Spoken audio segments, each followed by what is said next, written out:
là, on va parler du processus de planification des ressources. Voilà, la planification des ressources, comme je vous disais tout au début, il y a deux processus. Il y a, on commence par planifier la gestion des ressources. Comprenez bien, faites bien attention. Planification de la gestion des ressources. Voilà, ça veut dire quoi? Ça veut dire qu'on va développer, écrire, mettre dans notre plan de management du projet la façon dont nous allons gérer les ressources, la façon dont tout va se faire, la façon dont nous allons estimer les ressources, la façon dont nous allons les obtenir et la façon dont nous allons les gérer tout au long du projet. C'est important de l'écrire, de le développer dans ce qu'on appelle le plan de management du projet. Alors, pour définir les techniques d'estimation, il y a plusieurs outils. Il y a plusieurs outils. Je ne vais pas pouvoir les développer ici. C'est des choses qui prennent du temps pour comprendre. Donc, c'est des choses qui sont développées dans d'autres types de formations plus longues et certifiantes. Donc là, il y a l'outil qu'on appelle l'analogie, la technique analogique, ou parfois on entend par la technique ascendance. J'en parle certainement plus bas, mais c'est une technique qui permet d'estimer sur la base des projets qu'on a déjà eu à faire. Quand on a fait un projet qui est très similaire à celui qu'on est en train de faire, on ne se fatigue pas, on s'appuie sur la façon dont on a estimé l'autre projet et on gagne du temps. Voilà. Après, il y a d'autres techniques, par exemple, ce qu'on appelle le jugement d'experts. C'est là qu'on réunit des experts dans le domaine dans lequel on est en train de faire le projet et ces experts nous permettent de dire, voilà, d'estimer les ressources. Et quand on parle d'estimation des ressources, comprenez qu'on cherche à savoir quel type de profil, ancienneté, expérience, compétences, tout ça. Voilà, on les estime.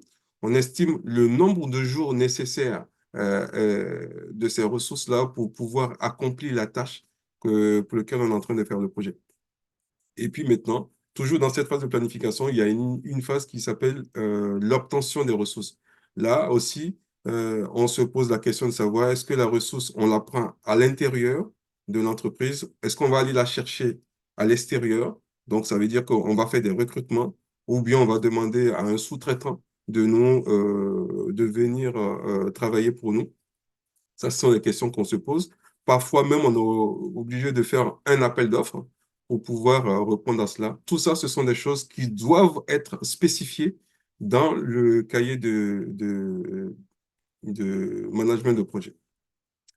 Et puis, la dernière étape dans la phase de planification, c'est la gestion des ressources. La gestion, comment on va gérer les ressources et comment on va les utiliser. J'en parlerai un peu plus loin. L'autre activité, l'autre processus qui fait partie de la phase planification des ressources, c'est l'estimation des besoins en ressources.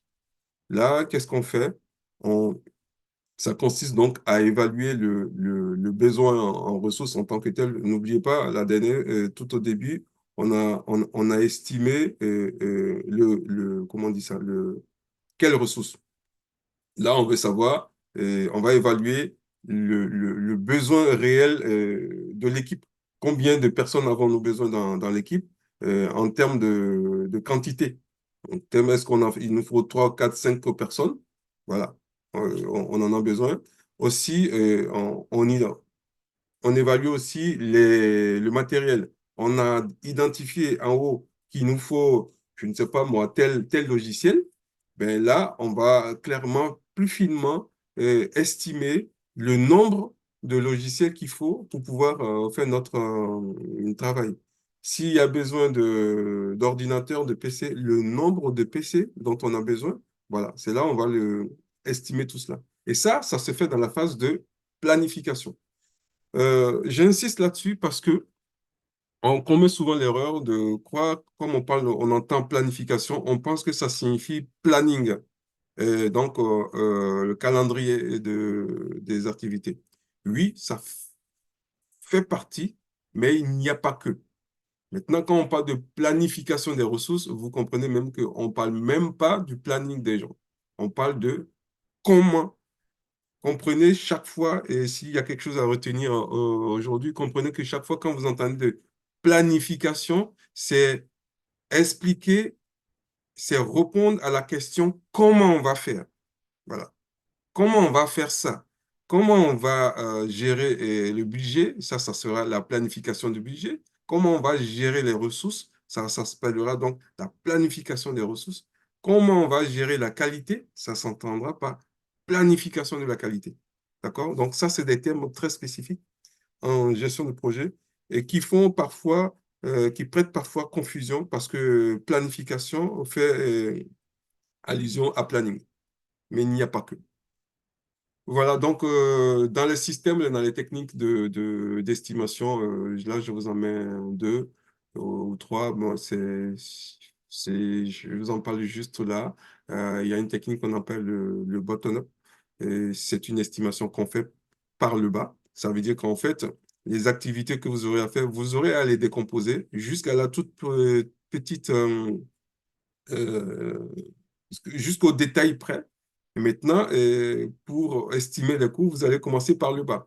Imaginons par exemple que votre projet, c'est la construction d'un bâtiment. Vous allez parler à un moment donné du choix des lieux, ensuite du choix du promoteur, l'achat de matériel, tous ces éléments-là, vous allez les décomposer. Une fois que vous les avez décomposés, vous allez maintenant additionner le coût de chaque élément et c'est ça qui va vous permettre d'avoir l'estimation réelle de, du besoin en ressources. Ça, c'est ce qu'on appelle la technique de bottom-up. Il y en a d'autres techniques.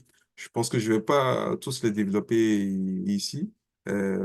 Sachez juste que bon, voilà, ce sont des techniques qui existent. Le top-down, par exemple, c'est l'inverse du premier. On part des données globales et des paramètres très génériques du projet. Et puis, il y a la technique analogique, et qui est celle dont je parlais plus haut. On s'appuie sur quelque chose qui a déjà été fait dans un projet similaire et on fait par analogie la même chose pour le projet qui nous intéresse. Voilà, pour ce qui concerne le processus de planification.